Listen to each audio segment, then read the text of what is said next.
Hello, আসসালামু আলাইকুম viewers. আর একটি নতুন ভিডিও নিয়ে আপনাদের সামনে উপস্থিত হলাম। আজকের ভিডিওতে মূলত আমি আলোচনা করব এই বৃষ্টির সময় যদি দেশি মুরগির বাচ্চা ঝিম মারে এবং চুনা পায়খানা করে মারা যায় তাহলে সুস্থ করতে কী ওষুধ ব্যবহার করবেন। এখন সব সময় বা প্রতিদিনই কিন্তু বৃষ্টি হচ্ছে, আর আপনারা যারা দেশি মুরগি পালন করে থাকেন এই দেশি মুরগির কিন্তু হচ্ছে এই বৃষ্টির সময় সবথেকে বেশি রোগে আক্রান্ত হয়ে যায়। এর কারণ হচ্ছে বৃষ্টির সময় কিন্তু মুরগি যখন আপনারা বাহিরে বের করেন বা হচ্ছে বাহিরে বের করে খাবার খায় তখন কিন্তু অনেক সময় নোংরা পানি এবং নোংরা খাবার খেয়ে ফেলে। এর জন্য কিন্তু বিভিন্ন জীবাণু শরীরে প্রবেশ করে এবং রোগে আক্রান্ত হয়।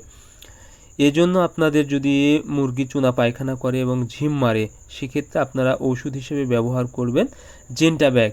অর্থাৎ আপনাদের মুরগির বাচ্চা যদি মারা যায়, ঝিম মারতেছে এবং চুনা পায়খানা করে অনেকগুলো মুরগি মারা যাচ্ছে, সেক্ষেত্রে আপনাদের অবশ্যই ওষুধ হিসেবে ব্যবহার করবেন জেন্টাব্যাক 1 গ্রাম 2 লিটার পানিতে, সাথে নিয়োগ জেল 1 গ্রাম 1 লিটার পানিতে আপনারা হচ্ছে 3 বেলায় ব্যবহার করবেন। এটি মূলত হচ্ছে অনেক দাম কম, এগুলো ওষুধের দাম কম, অল্প পরিমাণ টাকায় কিন্তু আপনারা এই ছোটো প্যাকগুলো পেয়ে যাবেন। এবং এই ওষুধগুলো আপনারা যদি মুরগিকে খাওয়াতে পারেন 3 থেকে 4 দিন, আশা করি আপনাদের মুরগি এই সমস্যা অর্থাৎ চুনা পায়খানা এবং যদি ঝিম মারা থাকে আশা করি খুব দ্রুত সুস্থ হয়ে যাবে এবং অন্যান্য যে মুরগি সুস্থ মুরগি এগুলো রোগে আক্রান্ত হবে না। এবং আপনারা হচ্ছে আরেকটা ওষুধ ব্যবহার করতে পারেন, সেটা হলো লুমিক্স। কারণ এই জেন্টামাইসিনটা একটু হচ্ছে বেশি অ্যান্টিবায়োটিক এবং এটা সরাসরি কিডনিতে প্রভাব ফেলে, যার কারণে অনেক সময় কিন্তু কিডনি ড্যামেজ হয়ে যেতে পারে।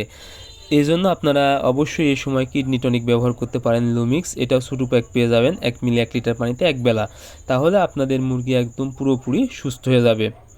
এজন্য আপনাদের যখনই দেখবেন অতিরিক্ত বৃষ্টি হচ্ছে এবং মুরগি ঝিম মেরে মারা যাচ্ছে বা চুনা পায়খানা করতেছে তখন আপনারা অবশ্যই এই ওষুধগুলো ব্যবহার করবেন, তাহলে আপনাদের মুরগি একদম সুস্থ হয়ে যাবে এবং যেই মুরগিগুলো একদম সুস্থ আছে এগুলো কিন্তু আর অসুস্থ হবে না বা রোগে আক্রান্ত হবে না। আর যদি এরকম মনে হয় যে আপনারা এগুলো ওষুধ কিনতে পারতেছেন না বা অল্প মুরগি, সেক্ষেত্রে আপনারা শুধু রেনামাইসিন ব্যবহার করবেন।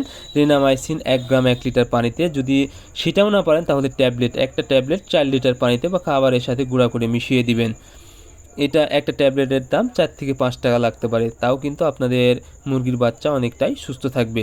সো আপনারা অবশ্যই মুরগিকে চুনা পায়খানা এবং ঝিম মারা থেকে রক্ষা করতে আমি যে ওষুধগুলো বললাম সেই ওষুধগুলো যদি নিয়ম মাফিক আপনারা ব্যবহার করতে পারেন আশা করি আপনাদের মুরগি সুস্থ থাকবে। ধন্যবাদ সবাইকে, আল্লাহ হাফেজ।